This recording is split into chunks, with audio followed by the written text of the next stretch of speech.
శ్రీకాంత్ జిల్లాలో కాల్పులు కలకలం రేపుతున్నాయి. ఆకుతోటపల్లిలో పోలీసుల పైన ఫైరింగ్ జరిగింది. అయితే మధ్యమత్తులో రాజా అనేటువంటి వ్యక్తిపై కత్తితో దాడి చేశాడు అజయ్. రాజా ఫిర్యాదుతో అజయ్ కోసం 2 టౌన్ సిఐ శ్రీకాంత్ రంగంలోకి దిగారు. అయితే పట్టుకునేందుకు వెళ్ళినటువంటి సిఐ పై శ్రీకాంత్ కత్తితో దాడి చేశాడు. అజయ్ కత్తితో దాడి చేశాడు. అజయ్ కత్తితో దాడి చేయడంతో శ్రీకాంత్ అనేటువంటి ఆ సదరు సిఐకి చాలా తీవ్రంగా గాయమైన చేతికి ఆసుపత్రికి తరలించారు. అయితే అజయ్ మోకాలిపై రివాల్వర్తో సిఐ కాల్చినట్టు తెలుస్తోంది. విజువల్స్తో మనం చూస్తున్నాం. అజయ్ గెంటుకుంటూ వస్తున్న విజువల్స్ మనం చూస్తున్నాం. విజువల్స్లో అజయ్ మోకాళ్ళపైన సిఐ కాల్చిన తర్వాత సిచ్యువేషన్ అది. ఇద్దరు ఫ్రెండ్స్ మధ్య గొడవ అయింది. ఇద్దరు ఫ్రెండ్స్ మధ్య ఆ గొడవ కాస్త తారాస్థాయికి చేయడంతో పాటుగా ఆ ఫ్రెండ్స్లో అజయ్ అనేటువంటి వ్యక్తి అక్కడి నుంచి పరారైపోయాడు. ఆ మరో వ్యక్తి ఎవరైతే అక్కడ గాయాల పాలైనటువంటి ఆ వ్యక్తి కంప్లైంట్ ఇవ్వడంతో రాజా ఫిర్యాదుతో అజయ్ని అదుపులోకి తీసుకున్నారు ప్రస్తుతం పోలీసులు. అజయ్ని వెతికేటువంటి క్రమంలోనే పోలీసుల పైన అజయ్ కత్తితో దాడి చేశాడు. దీంతో శ్రీకాంత్ కాల్ పైన సిఐ రివాల్వర్తో కాల్చాల్సిన పరిస్థితి వచ్చింది. మా ప్రతినిధి నాయుడు ఉన్నారు ఫోన్ లైన్లో. రైట్, నాయుడు ఉన్నారు లైవ్లో. నాయుడు, ఏంటి డైరెక్ట్గా చూస్తుంటే చిన్న అబ్బాయిలా కనబడుతున్నాడు. పెద్ద ఏజ్ ఏం కాదు. మధ్యమత్తులో ఏంటి ఆ ఫ్రెండ్స్పై దాడి చేసుకోవడం ఏంటి? ఏకంగా పోలీసు అనేటువంటి గౌరవం, భయం, మర్యాద ఏది లేకుండా వాళ్ళపై కూడా కత్తితో దాడి చేయడం ఏంటి? అప్డేట్స్ ఏంటి విషయం పైన? మనోజ్, మొత్తం మీద అయితే ఈ అనుకోని సంఘటన అనేది చెప్పొచ్చు. ఎందుకంటే చాలా నెవర్ ఎక్స్పెక్ట్. నిన్నటి రోజు జరిగిన ఇద్దరు మిత్రుల మధ్య జరిగినటువంటి గొడవ కత్తులతో దాడి చేసుకునేందుకు ఏకంగా చేయడంతో అతను ప్రభుత్వ హాస్పిటల్లో జాయిన్ అయ్యాడు. అతను ఇచ్చిన ఏదైతే ఉందో అతను ఇచ్చిన కంప్లైంట్ ను బేస్ చేసుకుని ఈ రోజు సిఐ ముద్దాయిని పట్టుకోవడానికి ఆకుతోటపల్లికి వెళ్ళినటువంటి నేపథ్యంలో అక్కడ ఇంకొకటి వీళ్ళు ఆటోలో వెళ్ళారు. ఒక ఇన్ఫార్మర్, పోలీసుల ఇన్ఫార్మర్ బాబా అనే వ్యక్తి సహాయంతో వెళ్ళినటువంటి పరిస్థితులు అక్కడ ఏకంగా ఈ అజయ్ అనే వ్యక్తి బాబా ఫక్రుద్దీన్ మీద పొట్ట మీద కత్తులతో దాడి చేస్తే ఏకంగా మొత్తం పొట్టలో పేగులు కూడా బయటకు వచ్చి అతన్ని బెంగళూరు కూడా తరలించారు. అయితే ఇతను పారిపోయి అక్కడ గడ్డి ఎత్తైన గడ్డిలో దాక్కున్నటువంటి నేపథ్యం. ఇటువంటి పరిస్థితుల్లోనే పోలీసు బృందం ఎవరైతే ఉన్నారో శ్రీకాంత్ సిఐ అతని పోలీసు బృందం అంతా కూడా ఇతని గడ్డిలో వెతుకుతున్న సమయంలో అనుకోని సంఘటన ఈ సిఐ మీద కత్తితో మరీ దాడి చేయడంతో ఏకంగా సిఐ శ్రీకాంత్ కూడా గాయపడిన తర్వాత ఇతని ముద్దాయి మీద 2 రౌండ్ల కాల్పు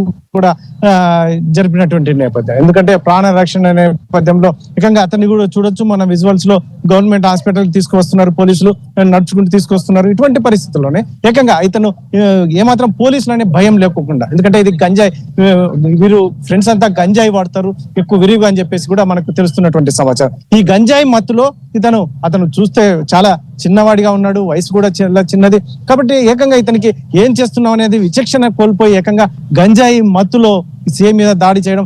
ఇది ఎవరైతే ఉన్నారో ఇన్ఫార్మర్ ని కూడా పూర్తి విచక్షణ రహితంగా పొట్ట మీద దాదాపు పలు దపాలుగా కత్తితో దాడి చేస్తే అతన్ని బెంగళూరు కూడా మెరుగైన చికిత్స కోసం బెంగళూరు కూడా తరలించినటువంటి పరిస్థితులు ఉన్నాయి. ఇటువంటి సిచ్యువేషన్ లో ఏకంగా శ్రీకాంత్ ఫైర్ ఓపెన్ చేయడం, అతని మోకాళ్ళకి టార్గెట్ చేసి 2 రౌండ్లు ఫైర్ చేయడం, అతను కూడా అక్కడ నుంచి పోలీసులు గవర్నమెంట్ హాస్పిటల్ కి షిఫ్ట్ చేయడం, ఇదంతా జరిగిన పరిస్థితి. ఏకంగా శ్రీకాంత్ కి అయితే ఎడమ భుజానికి గాయమైంది. ఇక్కడ ప్రథమ చికిత్స అందించారు. ఆ తర్వాత మీడియాతో కూడా మాట్లాడిన సమయంలో కూడా శ్రీకాంత్ చెప్తున్నది ఒకటే, ఏకంగా మేము అతన్ని అదుపులోకి తీసుకొని విచారించి కౌన్సిలింగ్ ఇచ్చి తనకి తదుపరి చర్యలు ఏమైనా యాక్టివిటీస్ ఈ గంజాయికి అడిక్ట్ అయిన వారిని ఏ యాక్టివిటీస్ చేస్తామో అది చేయాలనే ఉద్దేశంతో వెళ్ళాం. ఇన్ఫార్మర్ ని కూడా దాడి చేశాడు, నా మీద దాడి చేశాడని శ్రీకాంత్ చెప్తున్నటువంటి నేపథ్యం. మనోజ్, రైట్, అంటే డైరెక్ట్ గా అక్కడ జరిగిన సంఘటన పైన ఇంతటి స్థాయిలో జరుగుతుండగా చుట్టుపక్కల స్థానికులు ఏం చెప్తున్నారు అంటే, ఇటువంటి వ్యక్తి గతంలో కూడా ఏదైనా ఇటువంటి నేరారోపణలు కానివ్వండి, ఇతరుల పైన దాడి చేయడాలు, ఇంకేదైనా కేసులు ఆయన పైన? మనోజ్, అక్కడ అంటే స్థానికంగా ఇతను ఒక చోట దాక్కున్నాడు. ఇన్ఫార్మర్ కి బాబాకి తెలుసు అనే ఇదితోనే, ఆ ఇన్ఫర్మేషన్ తోనే ఈ పోలీసులు బాబాని ఆటోలో తీసుకెళ్లి బాబాతో సహాయంతో అతను ఉన్నటువంటి ఒక చోట ఏదో అవుట్స్కట్స్ లో ఉన్నటువంటి ప్లేస్కి వెళ్ళారు. అక్కడ వెళ్ళిన సమయంలోనే బాబా ఫక్రుద్దీన్ మీద దాడి చేసి పక్కనే ఏదో నీళ్లు ఉంటే నీళ్ళలో దూకి అతను తప్పించుకునే ప్రయత్నం. ఆ తర్వాత ఒక ఎత్తైన గడ్డిలోకి వెళ్ళి తల దాచుకున్నాడు.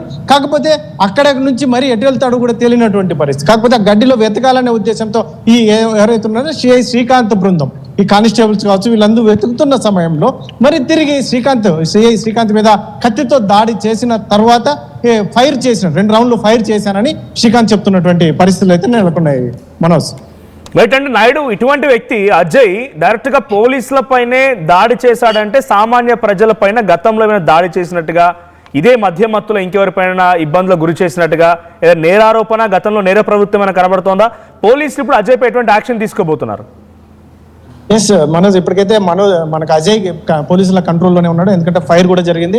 నిన్నటి రాత్రి ఒకరి మీద కత్తితో అటాక్ చేశాడు తన ఫ్రెండ్ మీద. ఈ రోజు పోలీస్ ఇన్ఫార్మర్ మీద దాడి చేశాడు. మరొకటి థర్డ్ పర్సన్ వచ్చేసి సిఐ శ్రీకాంత్ మీద విచక్షణారహితంగా అతను వే ఆఫ్ థింకింగ్ ఎలా ఉంది చూడండి. ఏంటంటే అతను ఆ డ్రగ్స్ ఏదైతే గంజాయి వాడిన నేపథ్యంలో అతను ఆ రకంగా విచక్షణారహితంగా ఉన్నాడా అంటే ఇతను యాక్టివిటీ కూడా ఒక మామూలు దినకూలికి వెళ్తాడు, వెండర్గా వెళ్తాడు అనేది కూడా ప్రస్తుతం ఉన్న సమాచారం. అయితే ఫ్రెండ్ని వదలలేదు, ఫ్రెండ్నే నిన్న రాత్రి కత్తితో పొడిచాడు. మరి ఈ రోజు విచక్షణారహితంగా ఏకంగా ఇన్ఫార్మర్ అయినటువంటి బాబాను కూడా ఇచ్చేశారు. కాబట్టి ఇతని యాక్టివిటీస్ ఎలా ఉన్నాయని పోలీసులు విచారణ కొనసాగుతుంది. మొత్తానికి సంఘటనా స్థలంలో క్లూస్ టీం కూడా అక్కడ పూర్తి వివరాలు సేకరిస్తుంది. అక్కడ గడ్డి మొత్తం పెద్ద ఎత్తున గడ్డి కూడా ఉన్నటువంటి నేపథ్యం. కాకపోతే ఈ మొత్తం అతని యాక్టివిటీస్ ఎలా ఉన్నాయి, అతను నివసించే ప్రాంతం కావచ్చు, అంటే వారి బంధువులు, వాళ్ళ మొత్తం తల్లిదండ్రులు కావచ్చు, వారందరూ ఎవరున్నా వారందరినీ పోలీసులు అదుపులోకి తీసుకొని ఎంక్వైరీ చేసే పరిస్థితులు అయితే నెలకొన్నాయి Manoj. Right, thank you Naidu. So మొత్తంగా ఆకుతోటపల్లికి సంబంధించినటువంటి పోలీసుల పైన సిఐ శ్రీకాంత్ పైన విచక్షణారహితంగా, అంటే డైరెక్ట్గా ఒక పోలీస్ అనేటువంటి భయం భక్తి ఏమీ లేదు, కట్టు దాడి చేశారంట. రాజా అండ్ ఇక్కడ అజయ్ ఇద్దరు కూడా మంచి మిత్రులు. సో మధ్య మత్తులో రాజా పైన కత్తితో ముందుగా అజయ్ దాడి చేయడంతో అజయ్ అక్కడి నుంచి పర్రైపోయి, దీంతో రాజా వచ్చి ఆకుతోటపల్లి పోలీసులకు కంప్లైంట్ ఇచ్చాడు. సో ఆకుతోటపల్లి పోలీస్ సంబంధించినటువంటి వాళ్ళు ఫిర్యాదు తీసుకొని సిఐ శ్రీకాంత్ డైరెక్ట్గా రంగంలోకి దిగి అజయ్ని వెతికేటువంటి క్రమంలో అజయ్ డైరెక్ట్గా సిఐ శ్రీకాంత్ పై కత్తితో దాడి చేయడంతో చేతికి గాయమైంది. దీంతో రక్షణలో భాగంగా తనంతట తాను సెల్ఫ్ డిఫెన్స్లో భాగంగా అట్ ది సేమ్ టైం ఆ హంతకుడు ఇంకెవరిపైన ఇబ్బంది గురి చేయకుండా డైరెక్ట్గా కాలికి 2 రౌండ్ల కాల్పులు జరపడం జరిగింది సిఐ శ్రీకాంత్. దీంతో అక్కడికక్కడే అజయ్ పడిపోయాడు, అదుపులోకి తీసుకున్నారు. విజువల్స్లో మనం చూస్తున్నాం. సో అజయ్ని ఆసుపత్రికి తరలించారు. ఆ తర్వాత శ్రీకాంత్ని కూడా చేయికి గాయమైన నేపథ్యంలో సిఐ శ్రీకాంత్ని కూడా ఆసుపత్రికి తరలించడం జరిగింది. సో ఏదేమైనా ఈ సంఘటనకు సంబంధించి కొంత హైటెన్షన్ నెలకొంది. సో హైటెన్షన్ వాతావరణం మధ్యలోనే ప్రస్తుతం అనంతపురం జిల్లాలోని ఆకుతోటపల్లి పోలీసుల దగ్గర పోలీస్ స్టేషన్లో కొంత హైటెన్షన్ నెలకొంది. ఆ ఫైరింగ్ అనేటువంటి వార్తతో ప్రజలు కూడా షాక్కు గురయ్యారు. చరిత్ర సృష్టించినోడు ఇప్పుడు ఆ చరిత్రని తిరగరాయబోతున్నాడు. అబద్ధాల గోడల్ని బద్దలు కొట్టి నిజాలను రాగా మీ ముందుంచబోతున్నాడు. నిజమైన వార్తల కోసం వెంటనే డౌన్లోడ్ చేసుకోండి రా యాప్ని.